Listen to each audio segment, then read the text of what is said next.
Hi there, this is the second part of Topic 7 Class 1 for MG5004, so I will skip ahead to where we got up to in the previous one. We had found all the little A's and now we can put them together so that the inverse of H is going to be 1 over the 156 that we found, and now all these little numbers that we found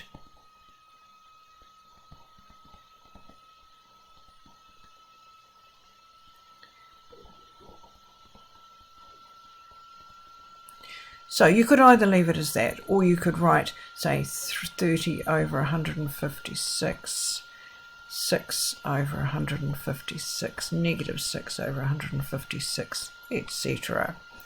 And what we could check to see if we were right is that we could multiply H by its inverse, and then if we got it correct, we would get the identity. And that then would tell us that we were right. Now, a typical exam question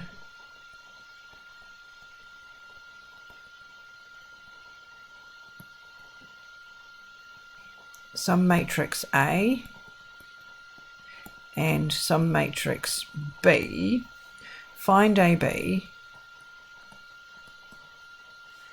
then find A inverse. Now, this kind of question often has that then AB equals whatever size.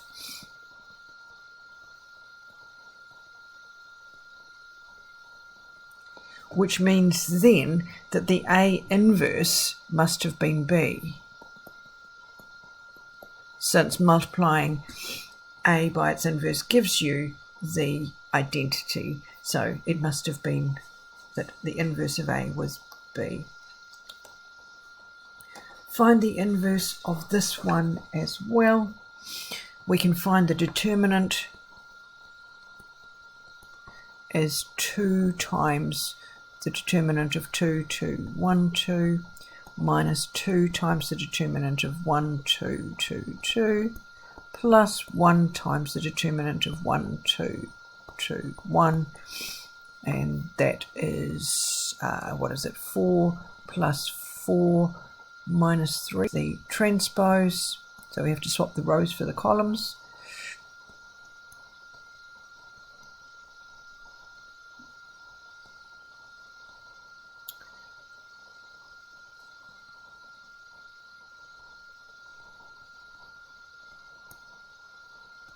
And since we know that the inverse is going to be the adjoint, the matrix of the adjoints of A over the determinant, we found the determinant as being 5.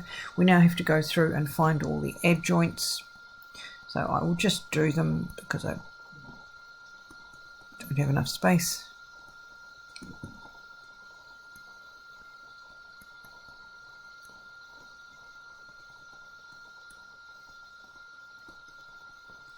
And the last row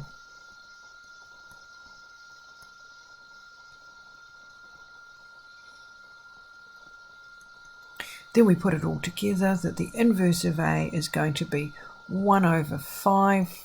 I don't need to write it all over, it could be just 1 over 5 times 2, negative 3, 2, 2, 2, negative 3, negative 3, 2, 2. And you could leave it as that, or you could multiply each one by 5, and the check would be that A times its inverse is the identity, like that.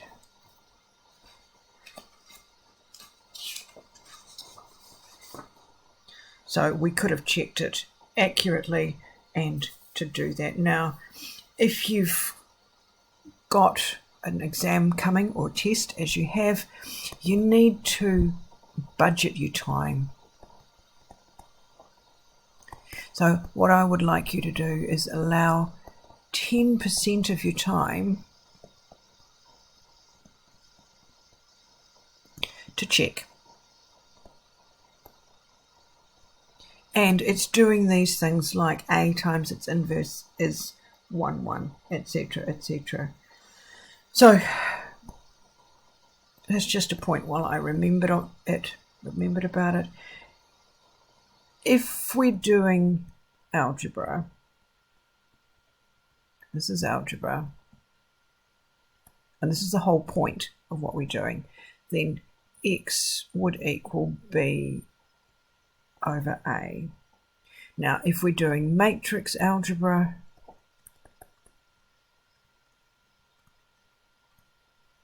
when we have the same situation, then we can't divide, we have to pre-multiply by the inverse, which is kind of the same thing.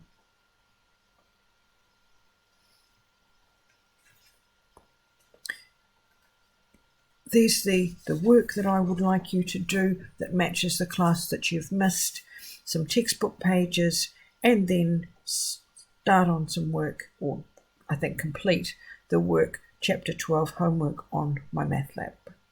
Okay.